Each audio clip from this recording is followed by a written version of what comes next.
Well, good morning, and every day we rise, it's a great day to be alive. My name is Slim Overton, and I'm here with Portsmouth Coffee Talks morning show, featuring host, moderator for our Monday shows, Thomas the Colonel Chapman, and co-host Leah Drake Stick, who will be with us shortly.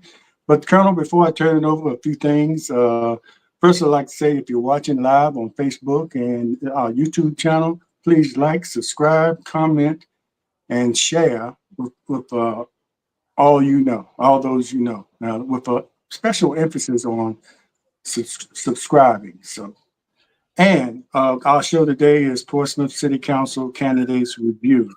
But before we get going, if you voted already, you probably noticed, but if you haven't, there is a question on the ballot, a question, and I was kind of surprised by it because I wasn't aware that it was going to be there. But anyway, it's a question on the ballot, so be prepared for that. Should the Constitution of Virginia be amended so that tax exemption that is currently available to surviving spouses of soldiers killed in action is also available for the surviving spouses of soldiers who died in the line of duty? And Colonel, maybe you can expound on that a little later. But before we get started, I just wanted to play this about the candidates.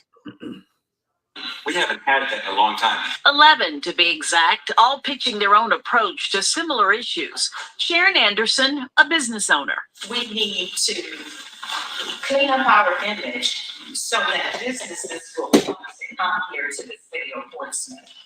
That's the only way that we are going to lower any tax issues in the city of Portsmouth. Bruce Lalonde, retired Navy captain. If you are upset about real estate taxes, I need your vote. If you're concerned about what your utility bill screwed up, I need your vote. Yolanda Edmonds Thomas, current school board member. You know that one of the first questions that people ask before they move to a city is, how are the schools? So if we want more people to come here to generate more tax revenue, that's one of the things we have to invest in when we talk infrastructure. Linda Johnson, retired Marine Corps and Army and business owner. My leadership is just in speaking up for people, speaking up for the underdog. I have the passion to help others, a mother, a sister, a minister, and a leader. The 11 will be pared down to 3. Currently, council has 7 members with only 1 woman. I ask you tonight to consider putting more women on city council. It's critical that we diversify our leadership. Women think about public safety differently because we think about it all the time and often in the care of children. That's Catherine Bryant, a children's ministry director at Trinity Episcopal Church. Kelvin Turner is the pastor of Zion Baptist Church. Finding new dollars, and that's why finding new entrepreneurs, making it easier for them to come into our city, to invest in our city, providing supportive programs for them so that they can ease the tax burden to the residents. Dr. William Dodson Jr., an endodontist. The needs of the city include right now, as you know, getting crime down. I'd like to see crime down. I'd like to see poverty down. We have a 20%, almost a 20% poverty rate. Davey Smith III, former planning commission chair and business owner. And for some folks, they want to see more business. And when I just say business, more industry. Because we can bring the taxes down. Mia Phillips, owner of Phillips Construction. So it needs to have more activities in Portsmouth and to woo the businesses that even left. Why did you leave? Why'd you leave Portsmouth? What do you need from us to make you come back? And then there are the incumbents hoping to hold on. Dr. Mark Whitaker, pastor of Duke Bethel Baptist Church. We have to address the poverty issue, the education issue, and then equity. Equity across taxing, equity across contracting. That impacts all of our community. And DeAndre Barnes, a business owner. Since being on council, our teachers and staff have got over 15% increase in their salaries. All the city has got an investment over $25 million. The election is November 5th. And according to the Virginia Public. Okay, thank you, Channel 13 News, for that sort of brief caption of the 11 candidates. So, Colonel, that question I read about the surviving spouses of soldiers killed in action, and the difference between that and the surviving spouses of soldiers who died in the line of duty. That's not necessarily killed, but maybe died from other causes. You know, thanks, Slim, and thanks for everybody out there in Electron Land. And good morning, Leah. Good morning. That ballot issue is basically almost the same per se in its broad context. So, saying this, so if you died in by enemy combat, you get 100% exemption for your house. One car is exempted from property taxes, and your house is exempt from property taxes in the state of Virginia. And that is just like most of the states in this country. So what they're saying, and then so if the veteran passes, and he's retired and he passes, then that exemption will stay on the primary home until as long as the spouse stays in that home. So what they've done is, or they're trying to do in that same exemption, if you have 100% disability, and you live and you're retired or whatever, and you're 100% disabled as deemed by the Veterans Administration, that same exemption applies to you and your spouse. So what this bill is trying to do is saying, if I died on active duty, not because of combat, then that same exemption would be for the families of the folks there. And so it's similar. It's just another twist on it. And so and it's a good twist to it, because long as you've died on active duty and you got what they do is a line of duty, yes, it means you died not because of your own ill will, or you went out here and got a DWI and died or something like that, then that exemption should apply to you. And so it's almost like a no-brainer to say yes to that constitutional amendment kind of movement thing. Did I sort of mess you up on that one? No, thanks. That probably helped people, because when I got there, I wasn't prepared for it, and I had to stand there and read it, and then try to figure out is there a difference between what they're saying here, Right. So thanks for that explanation. All right. Mm-hmm. So I was going to start off, but Leah, I know do you have to go quickly? You got to work this morning? Yeah, I do have to work this morning, but I have a little time. Okay. All right. So just give me a wink or an elbow or something when you go too far. So I'd like to take the first candidate this morning. And now the title of the show is the review, but I'd like to title mine as the autopsy of my first candidate. And you can look at the language, what I say when I say the difference between review and autopsy. And for those who don't understand that, you can put that in your Google machine. So I'm going to look at Mr. DeAndre Barnes. And I have first thing for those who want to or are going to vote for him. And I'm not, let me preface this. I am not endorsing any candidates out there, but I am going to say what is my belief and on the record. And and if you go back and look at our shows, you know that I've always talked about the 4 horsemen, that 2 of them have been struck down on the last election. So of the 2 that are left, Mr. Barnes is one of the 2 that's left. And I think if you had a rating scheme of the incumbents, he is probably the most disruptive, ill-informed,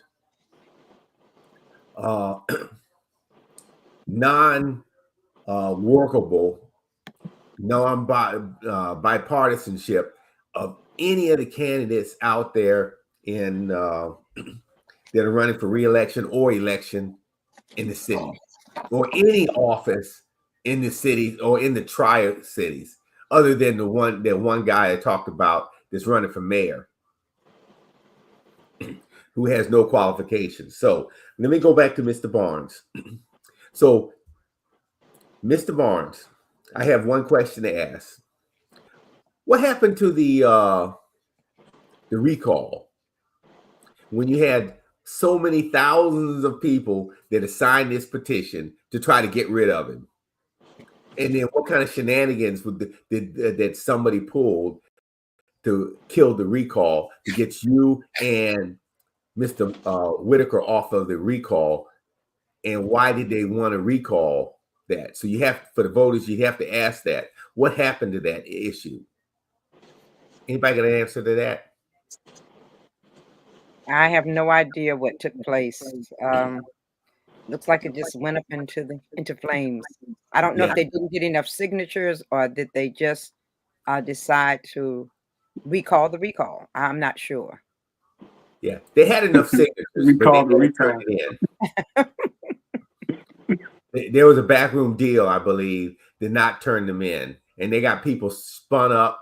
And I'm not even sure that they had the gumptions to go ahead and go through with this. But I want people to go through and look at Mr. Barnes's website.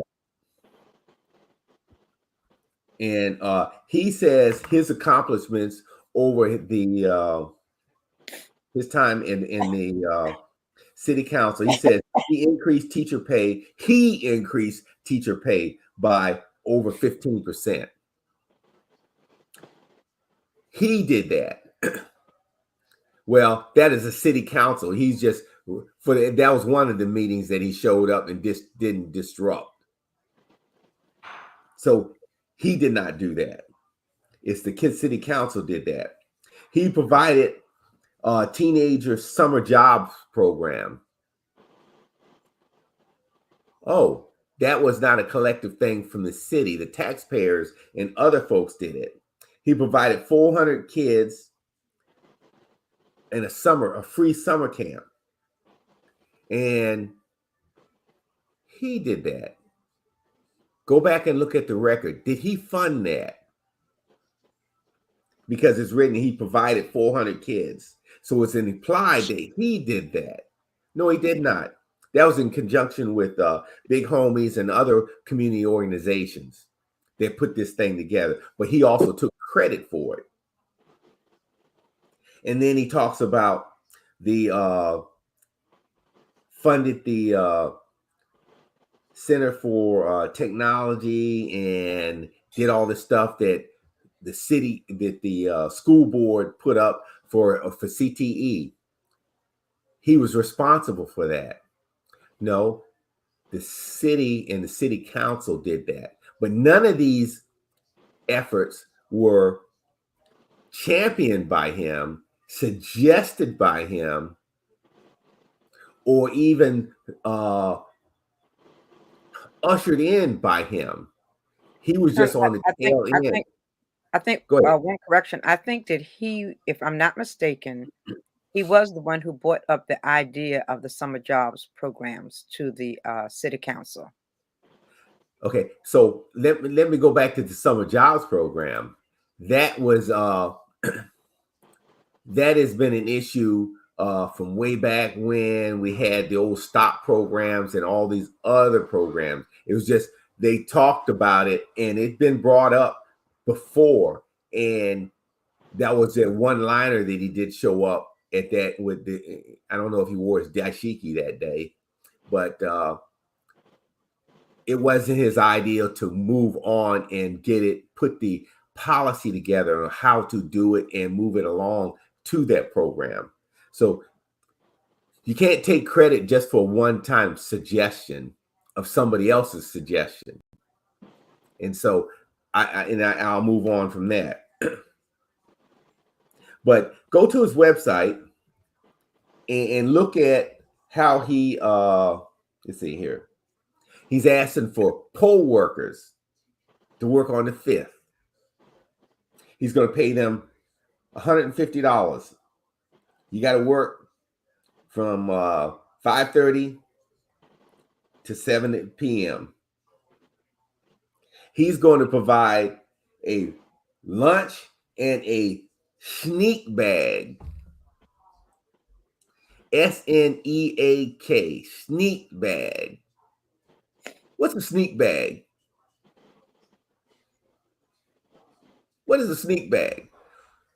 Not a snack bag, but I've been watching this all this time. But I waited for this moment to look at that typographical error that he can't even use spell check. So that tells you how trifling he is. And so, and if you look at Slim, you played a thing, I think that was from Wavy. 13. Channel 13. Yeah. If you notice, most of the forms that they put out there, do you have one that he's ever showed up, or what's the percentage of him showing up? Don't have a percentage, but the ones I've seen, he's been there. He has the lowest percentage of all of them not showing up. He doesn't show up for those to answer questions. Yeah, I can't speak to that because I don't really know. So I can't just. And then you ask who has the percentage of who's showing up at city council meetings? Who's the lowest? You can Google it and go back to the city and ask them. He is the less. He's the lowest because he's got other things to do. So, in my opinion, in mine alone, he doesn't deserve for re-election. You're voting against your own self-interest if you allow this man to come back and sit on the diocese to interrupt whoever's going to be the new mayor, and whoever's going to be up there as the new city council meeting. He will be ill-informed, like he's been in the last term, and find something to be controversial about and to obstruct and not do anything. So I rest my case with Mr. DeAndre Barnes. Oh, the other thing too, before we get into this, and Leah's biting at the lips to No, I'm good. I'm good. To get on there. We did ask in the beginning of this election season, we sent a note out to all the candidates that come out to talk about their platforms and everything, and defend their records. And Mr. DeAndre Barnes was one of the candidates that decided not to come out here to face their record and voters. So I just had to put that out there. Okay, Leah, go ahead. Oh, no, I'm good. Go ahead. Go ahead. You started with DeAndre. Who do we go to? Okay, so my next autopsy is Mr. Mark Whitaker, and who is probably, he shows up most of the time at the he has a good track record for showing up city council meeting, and he always has something to say. But we look at and we look at what he wants to do if he is reelected to city council. And so we have to ask, what? Well, even past that, I want to go back and look at, I went to one of his town hall meetings that he was showing out there, and his presentation, and he summarized why he should be reelected back into the city council. Okay. Well, he pulled the black card out, and what I say the black card is that he put out why he needs to be reelected, because wants to say that our city only needs to be represented by, because we're majority African American, needs to be only African Americans meeting in the city. But then I asked, what have you done for the city? Yes, you're a preacher, you took over your dad's church or whatever. You look at his record, he's been a city councilor, he's a pastor at the New Bethel Baptist Church, former professor at Hampton University, Anybody can do, if you have that. He's got a JD at your Ohio State. I don't think he's ever passed the bar or either done any legal work. But what do you bring to the city other than the black card? And I go back to say, borrow a metaphor from what Thurgood Marshall talked about his replacement when he retired from the bench at the Supreme Court. And he was talking about Clarence Thomas, and that was true. And you see the effects of it then. He says what? He says, there is no difference in a white snake and a black snake. They're both going to bite you. So what have you done? And so when he pulled the black card out in this town hall that I went out, he wrote down, he did a nice rundown, get a little sheet here I'm reading from. And he says, talked about the majority white council from 92 to 202. And then it was for 4 years from 202 to 206, it was black. It rotated again in the next city council election for 4 years. And then it just gone back and forth. And then for majority blacks from 21 to 24. But then with all, even though it's majority black, look what they did in the last tour when they paid out millions and multi-millions of dollars of severance pays, of firing city managers and firing other people, and all this shenanigans that have come out here that have made us the laughing stock on YouTube and around the world for the actions that that occurred in the city council diocese, with him and his comrade in arms, Mr. DeAndre. So he does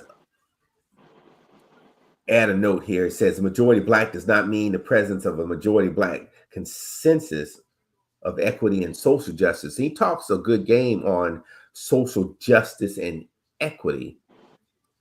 And we know that we have in the city for contracting, we have a whole department that looks at equity as far as contracting and how we give out grants and all this. But I asked the question, what have you done to make sure that these contracts that have gone out were just and equitable? we built they built the casino, and and you had in there was supposed to be in the original contract, minority contracts were supposed to be on the building of it and also in the running of it. And to this day, you can't Google or either put your finger on was all the stuff that was supposed to be in that contract. And you're on the city council, Mr. Whitaker.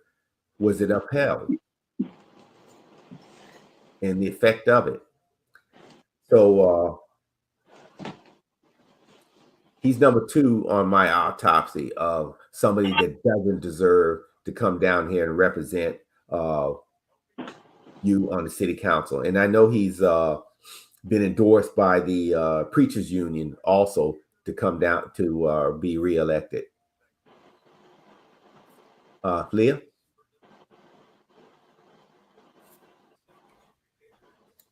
Leah, you there?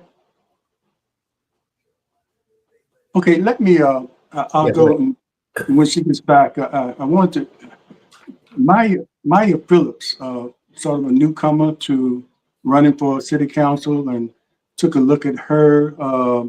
She grew up in Chesapeake, but had family here in the city of Portsmouth, and since then she's moved to the city of Portsmouth. At one time resided in Virginia Beach, and I see she's a union steward, so probably about that collective bargaining piece, she would be in favor of that, even though the city did pass that.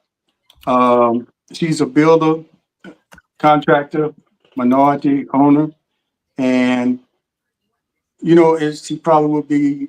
She may be good for making sure the usher in that, or we pay attention to that minority contracting bidding process.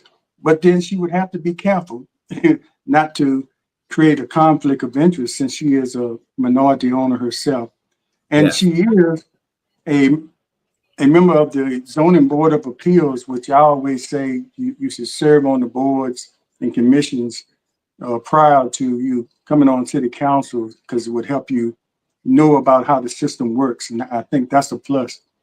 Um, she talked about crime as far as it's being a city council responsibility of holding people responsible. That may be true in some cases, but you have to make sure you hold the right people accountable and bring people into the fold as far as dealing with that. So I think by her being a newcomer, you know, um, this time getting her feet wet is probably running is probably a good thing, but I think probably later on down the road, just my opinion, would be best for her as she continues to serve on boards and commissions and gets a feel of how the city really operates. She has some good ideas, and it's always good for newcomers coming in. It's easy standing on the outside to say, what needs to be done and what you would do. But sometimes you just need a little bit more experience before you jump into the fold, because you'll find out what you can and can't do once you get there. So it's, I think she probably would make a good candidate, maybe a good council person, but maybe later on.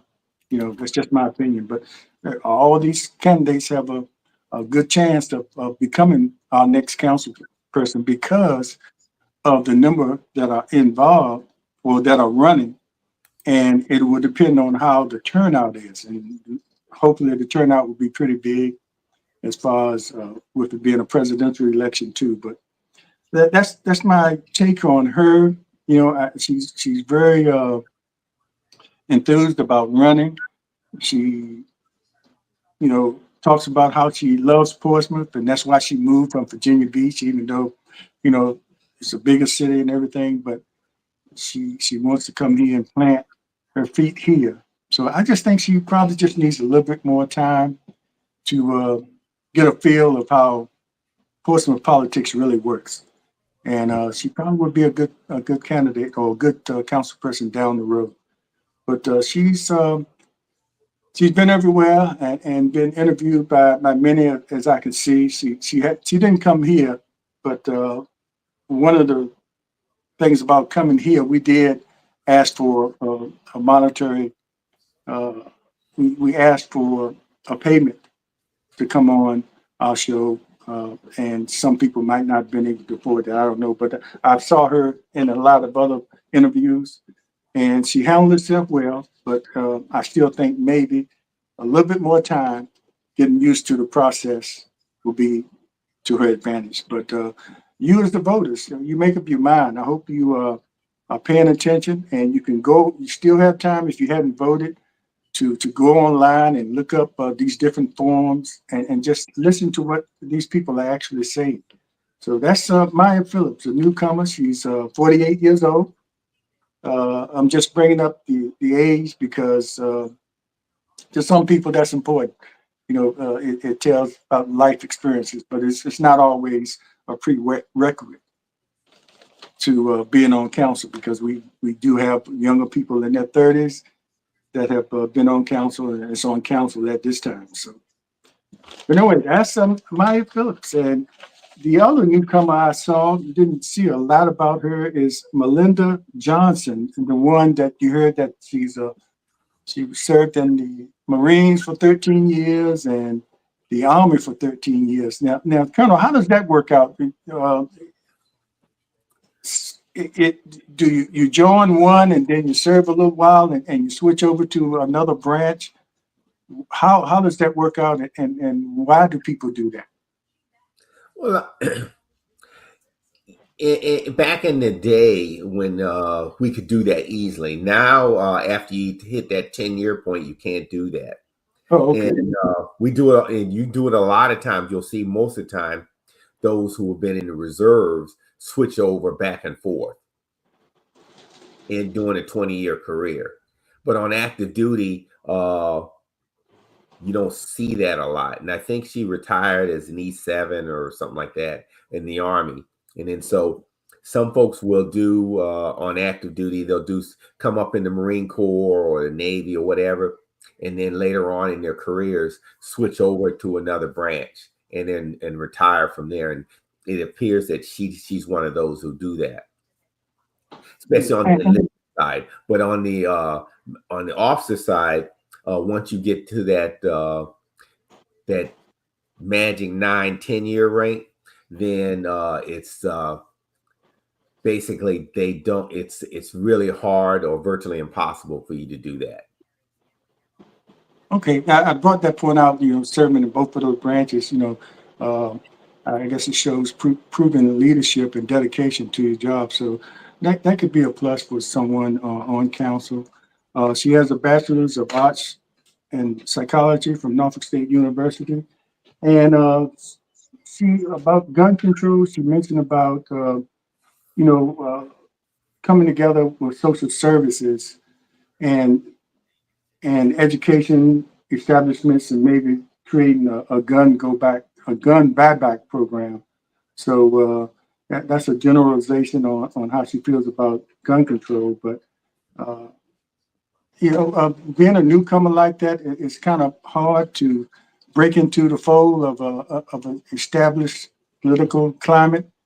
It's not impossible. We have seen people come on the scene and convince enough people that they should be on council. So she has a good chance as anybody.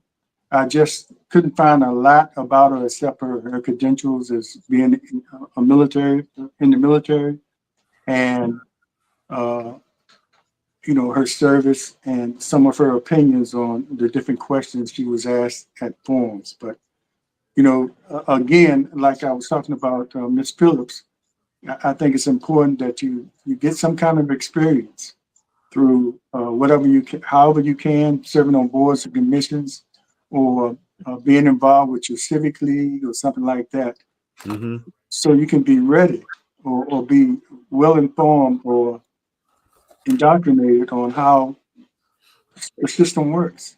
Mm-hmm. So you can be effective from day one. It is a learning curve when you come on council, but that curve is short because you come on council and your first day, you might have to make a decision on an issue. So we want to make sure that people that come on are informed about many of the issues. You're not going to know everything, but many of the issues that goes on in the state. And a good way to do that is to come through the boards or commissions or some city organizations, or be more involved,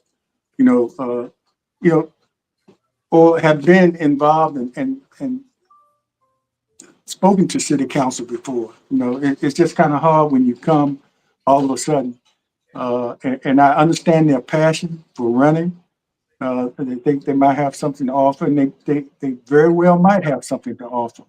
That's why we should give them a good look.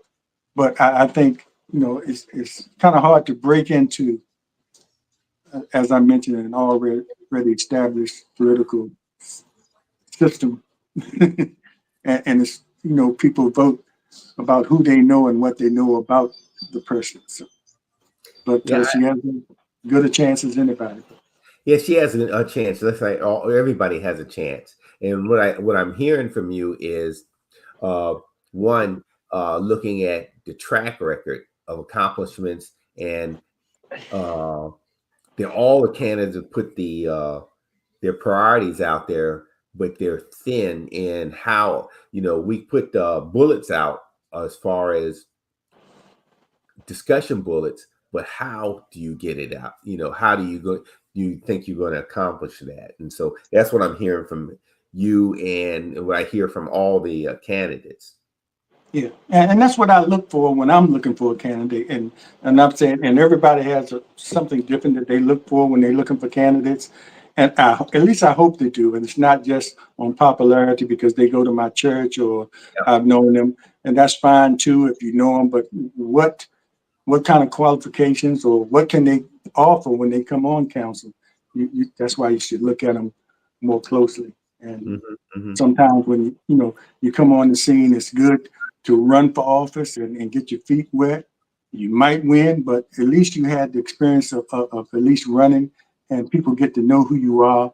And if you come back a second time, I'm not going to say these people might not win, because very well, with that many candidates in the running, anything can happen. But Yes. hopefully people are just taking a close look at the candidates and seeing what they have to offer, and can they serve their interests. Everybody has interests they'd like to see served by certain candidates. So that's what you look at. And just to piggyback on that, and then I'll turn it back over to you if you want to go to another candidate. Talking in that vein, talk about David Smith III.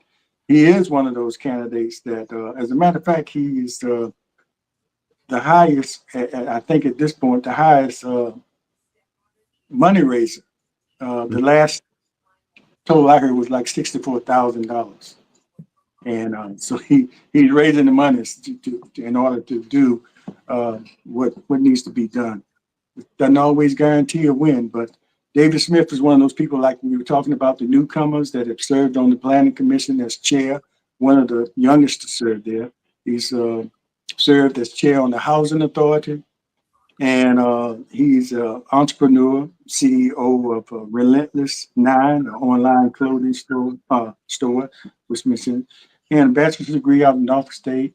So he's one of those people that probably has come through the system as far as serving on boards and commissions that you like to see as far as experience, and knowing the system. And I think he's also been involved in the community in different efforts and helping the youth like he was helped growing up. So, and I'm not doing a plug for any of these candidates, and just sharing the information that you can probably, if you hadn't voted yet, you can go back and look at it more.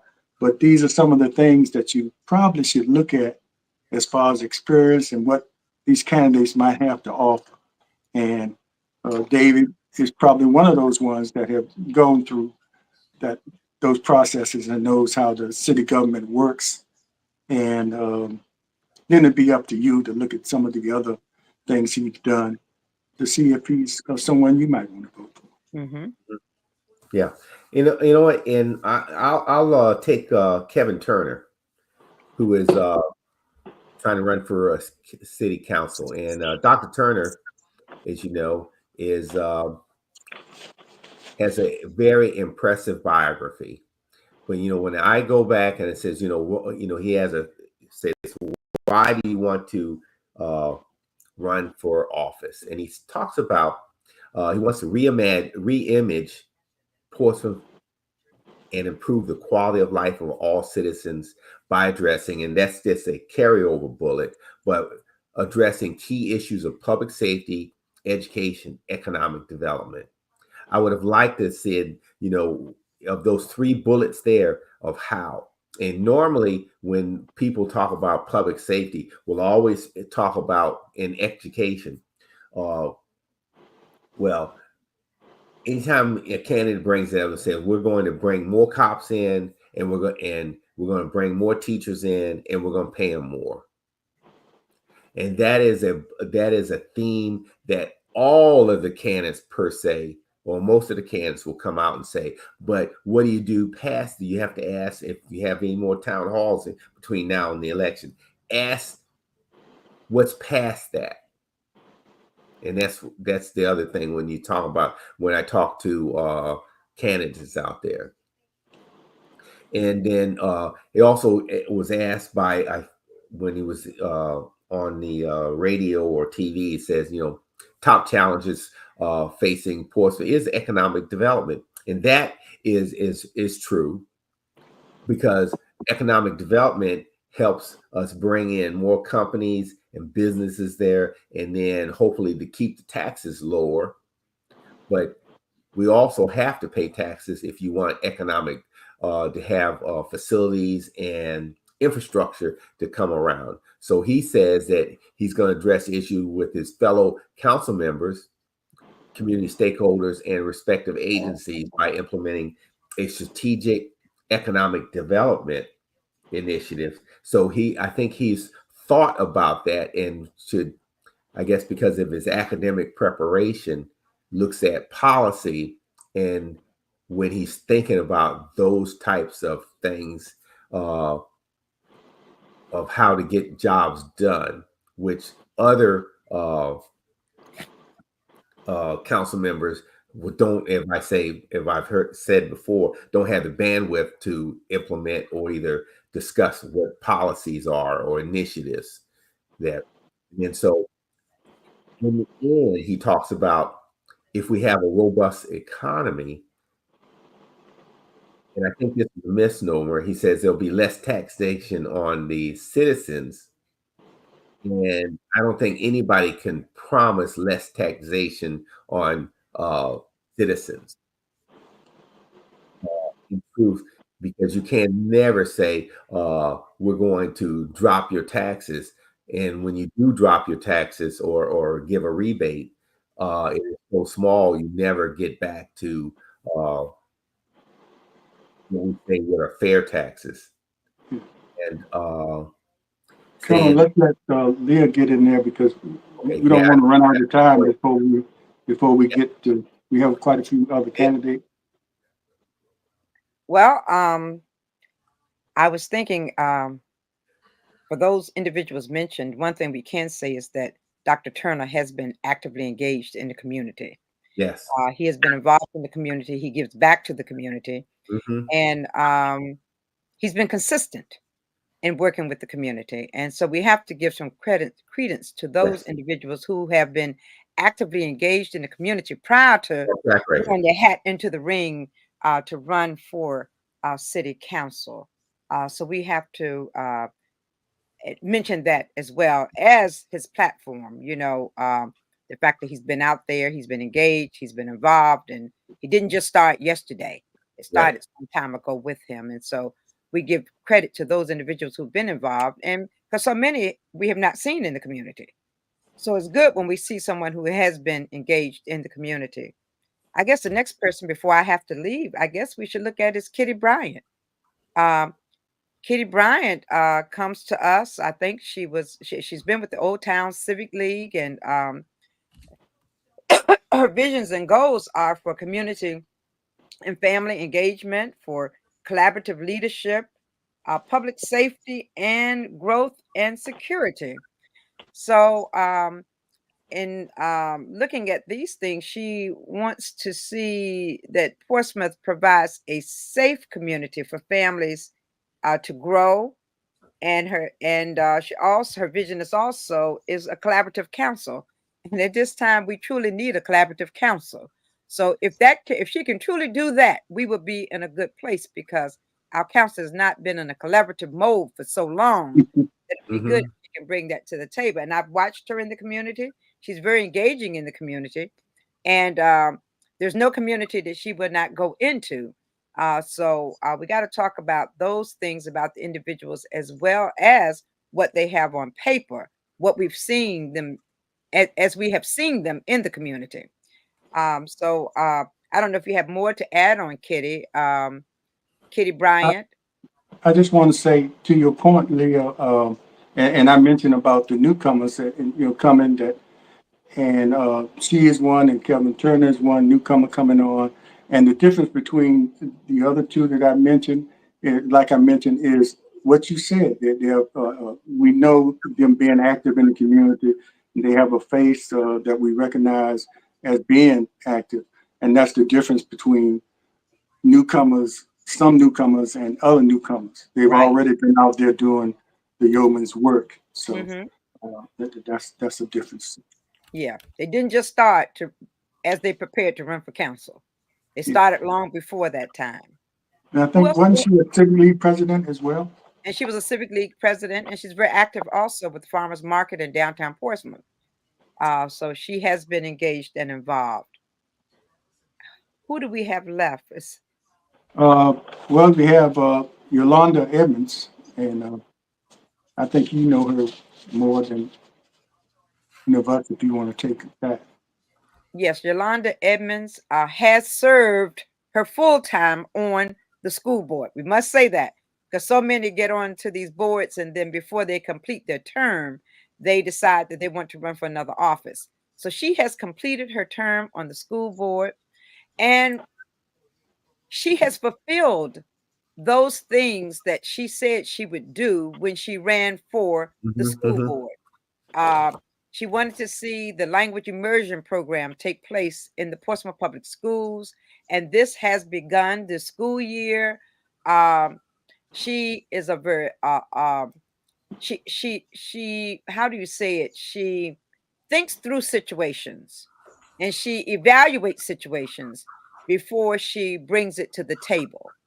I truly have seen her engaged in the community, as well as the work that she's done on the Portsmouth School Board. She's done a yeoman's job as serving on the Portsmouth School Board, and she should be a good candidate for Portsmouth City Council, as far as also being able to bring that collaboration that Kitty was talking about to the Portsmouth School Board. So, James, do you have more information on Yolanda? Well, you know what? Before James gets on there, yeah, Yolanda and Kitty, and I agree, she has been out in the community and has a track record. But I will say that on Yolanda also, Walking grad, but she is has a real background in has a background as a BS with chemical engineering in Yes. Virginia, and then so she has carried that same zest for math and scientists and STEMs, stemming from her chemical engineering degree, Hmm. to this Portsmouth School Board. And that's why I think that you saw where she says, I'm going to put my chips in as far as the CTE programs, and now that it's going to be open in the PPS Center, CTE Right. Center 2425, and then so she's put her the desires and her background and led to the desires and wants to do that, and into policy, and the policy has is coming to fruition to help the kids and our futures inside of the near and far future. And that's how you improve through education, you bring in, with these higher standards and education, and business will come in, because when they ask to come to the city or wherever a business comes in from, it says, how are the schools How are there? the schools? That's right. That is the thing. And then, so if you have the businesses come in, they bring the jobs in, which people are working, then you have a side effect of crime goes down because everybody's working, and there's some, and when the businesses come in, you get the side businesses, because you got the operations, you got, they're buying and spending money in the restaurants or buying locally here. And so yes, she's got a track record of accomplishing stuff, and that's what I also look at. What have Exactly. you Yeah. accomplished? And Leah, one of the things I look at too, I think we need some more women on council, We because do. a significant percentage of the population of Portsmouth are women, Mhm, and the word representative, that mhm. means we have to have people that represent the population. Exactly.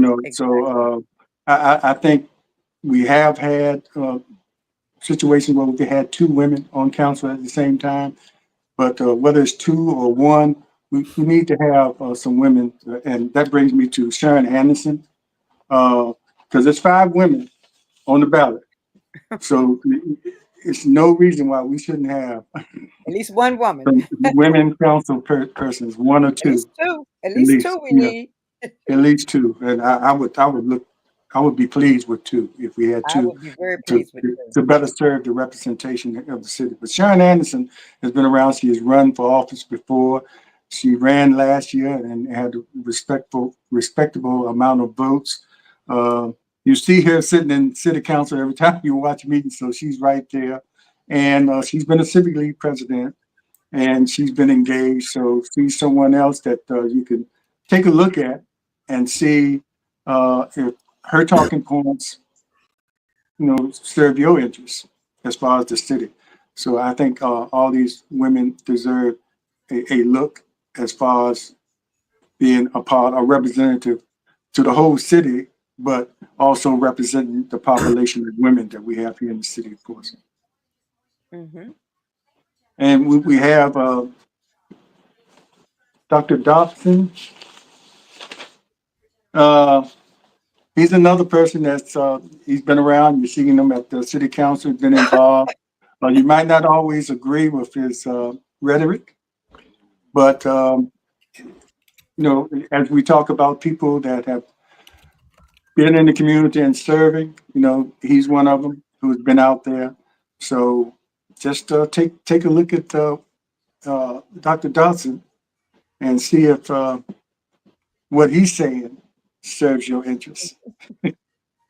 I'm laughing because he tickles me sometimes. At the times I've seen him in front of council, he goes there. Sometimes I think he goes there looking for a fight, but I think so. that's what some people like. Some people like the fire in some of their councilmen. Mhm. So if that's what you like, that's your guy. So give him consideration. I think Bruce Bruce Lalonde, Lalonde. and if you're looking for someone with financial experience, and Hmm. that's something that I'm not going to say we've been lacking, but it's something that definitely could add to when we have. So, I mean, we got the casino money coming in. I think our fund is, for the fund balance that we have for a rainy day. I mean, it's the biggest that it's ever been because so much goes into that. So it's all about properly spending the funds that we have. We know we want to service the schools, but there are a lot of other needs that the city has as well. And put them in the right. Just go back to the city manager that they had a problem with that sold the land over there by the casino. Hmm. Um, and city managers, I think, if I'm not wrong, Leah, they have a certain amount of money that they can use without Work with coming to the you. council. Right. So maybe having someone on with that financial experience can make sure that the city council or the city manager uh, still uses that money properly, even though she doesn't always have to come to council. A lot of people felt like that was giving away some land. I remember, Colonel, when that happened, you said, if you wish you had known they were selling that land for that, you would have bought it. Yeah, I know. That was it was a giveaway. Yeah. Actually, I actually now, if you look at it, that's a theft of in broad daylight of land that could have been used by the citizens. You know, they got nothing for it. Really got nothing for it. Yeah, So, and Bruce has been on different boards and commissions. I think I saw him when the boys club closed here. He took on a lot of those young boys, and you always see him at different events with some of those young boys that he took on and sort of helped mentor. So he's been really involved in the community and strong financial background. And Yes. as far as leadership, he was a captain in the Navy. You know, so you look for leadership qualities and you look for somebody that can, you know, we don't want the bullying and the bickering, you know, that can Exactly. happen from time to time, but the way it was happening last time, that was just uncalled for. You should be able to, you need people that's used to dealing with people and know how to compromise. It's all about Exactly. compromise All about and compromise. not airing your dirty laundry in the public all the time, even though the public needs to know some things. But that was just Too uncalled much. for, in my Too much. opinion. It was a little too much. Mm-hmm. We made national news, you know, and I don't mind us making national news, but in a positive light.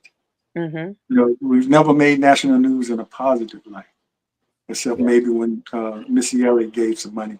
But Mm-hmm. I think we covered all the candidates, but I wanted to ask a question, Leah, especially before you leave. And I want to put this person's comment up. Killer, you might want to address that, but you know, it's going to be covered later on. I think Andy Fox is covering, but a lot of people are talking about the ad when you go back to the mayor's race, the ad that was put up by the vice mayor. You know, and some people think the timing was off and it's not fair because a lot of people have already voted. And uh, some of the things in the ad were not true. I guess we have to watch the show later on when Andy Fox covers and see what was, you know, because some of the accusations in that ad, and I think the vice mayor said, you know, admitted that some of those things might have been a little off, Mm-hmm. but, you know, she was just reporting what was reported at that time.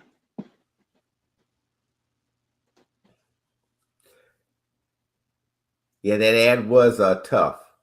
But you know what? And I look at politics. And the minute I saw the ad, and I'll take out the two names, is what you do is you throw something out there that I don't have time to respond. And that is something that could have been brought up way back when the incident did happen.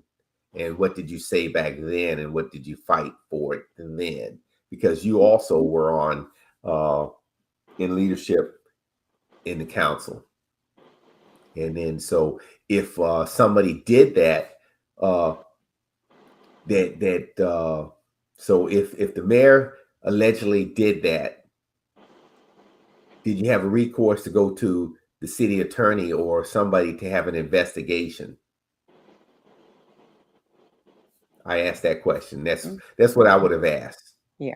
Where was the investigation, and what did you do to do that, or rather than just putting this thing out not at the 11th hour? Or did you just wrangle your hands? What appears like now you want to bring it up now. Mm-hmm. Yeah, well, that's politics, like mostly we see on the national or state Yeah, it scene, is. but Mm-hmm. it's just trickled down now locally. So, you know, that's, the people still have to take it all in and decide who they want Yeah, to And represent them. And guys, as you know, I'm going to have to leave, but there's one thing I want to say before I leave. Sure. I went to vote on Saturday in Chesapeake. 2 hours. 2 hours. Uncalled for. But anyway, I can imagine if it was 2 hours on Saturday, I can imagine what it's going to be like one election day. So Yeah, I'm it's just not- encouraged. Huh? probably a good thing, not uncalled for, but a good thing is Yeah, a good thing. not for you. Good thing for those who are running, but it wasn't a good thing for me. But anyway, but Yeah, and I waited those 2 hours, and I did cast my vote. I only say that is because please, please, please vote. Vote yeah, early, vote now. Also, research your candidates. Make sure that you do your research and know who it is that you're voting for.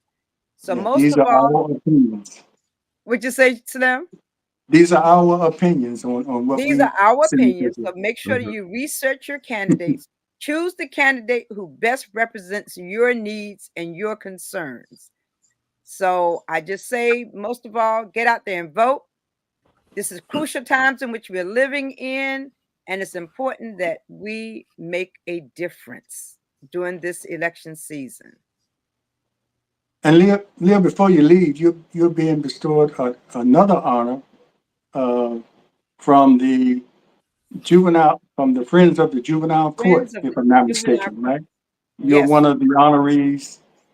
That and what date is that going to take that's place? And on November. congratulations, by the way. Thank you. That'll be on November the 21st. It will be at the casino. And it's going to be a great evening. They're honoring, I think it's 1, 2, 3, maybe 4 individuals at that time. And I'm just honored because of all the great works that the Friends of the Juvenile Courts, all the great works they've done through the years, and that they're continuing to do, and they are really engaged in helping our children. And children are my passion. So I am deeply honored to have been selected by that organization to be honored at this time and season in which many of our kids are struggling. So any help that our kids are getting, I'm very appreciative of. So I look forward to November the 21st to the gala. It's going to be a great event at the casino. I want all of you to come out. And most of all, they're awarding me because of my work with primarily with IC Norcom Alumni Association and working with the student body and the organization. So it's And not just my, huh? speaking of that, Wait a minute, it's what's not going just on this my weekend? award. It is all of those individuals in the Alumni Association who've been working for the past 35 years, 37 years. It's all of us who's being honored. And speaking of that, the Israel Charles Norcom Homecoming Week starts today. Today, as we prepare for homecoming on Saturday, the homecoming parade will be at 9 o'clock. The tailgate setup starts at 10. The tailgate will run until 11 o'clock. At 12 noon, Senator L. Louise Lucas will read a proclamation from the Senate to the IC Norcom family and be out there as we have this proclamation read. And we have a host of activities going on all week. Those of you out there, if you're going to Bubba's today, ask them to support the IC Norcom family. We'll get 10% back. That's Bubba's in Portsmouth. And the alumni family, we will have dinner together at Bubba's tonight at 6:30. If you're going, kind of let me know so I can make the reservations for you. And it's just going to be a fun packed week. And the main thing is that everybody looks forward to is Friday night, old school pep rally and basketball game. When you come out to the old Actually, school, I was going to play, but I couldn't find my come sneakers. on and play, Slim. We need you out there, okay? I might have to play barefooted because I couldn't find my sneakers. Sit with your class, sit with your class when you come so that we can get an accurate count to see which class will win the Spirit Award for this 2024 homecoming, and also will be given a place on the yard for the tailgate. So come out and join us this week as we celebrate the Israel Charles Norcom High School's homecoming. And guys, I do have to go to work Yeah. after that. And congratulations to Norfolk State Spartans for their victory on their homecoming against Howard Yes, University. And 31,000 people were there at the yes, stadium yes. to watch the game. So And we got we great have parade and great great homecoming parade. weekend. 200 units. I didn't think it was going to ever end. Beautiful parade. And Yeah. we also have to congratulate Hampton University on their win for their homecoming as well. This past weekend. And Yes. Virginia Union will have their homecoming this weekend as well. They won this weekend. They beat Bowie State 56-12. So Wow, very good. anybody coming in the stadium next week better watch out for the homecoming for Virginia Union University. 160 years old. This is 160 years for Virginia Union University Okay. Yeah. homecoming. You know, we've reached the 8 o'clock hour, but I'd like to thank Leo, all the accolades that you got, what you talked about. I think the number one accolade that you got is that you persevered those 2 hours to stand in line to vote. Amen. Because it is by design that they make us stand in line those hours, hopefully that you'll go home and say, what the heck with it. Exactly. So Yeah, that's why you say vote early. Don't try to vote on your lunch day, on your Get in lunchtime. line, stay in line, and cast your vote. Exactly. And I tell you what, when I was thinking about leaving, I thought about when Nelson Mandela ran and how long those people stayed in line to make sure that their vote was counted to make him president of South Africa. So good thing. Good thing. Yes. Okay, thanks everybody for watching, and make sure you vote like we've been saying, vote early. And if you're a traditionalist and like to vote on election day, be ready to be in line. Don't try to go on your lunch hour and vote. Exactly. Because it's probably going to take more than yes. And you can early vote until Saturday. Am I correct, Leah? I think you're correct on that, James. Okay. Saturday would be the last early vote. Right. So take care of that. And Portsmouth Coffee Talk is here for our voice, our community, and our future. Take care, and we'll see you next time.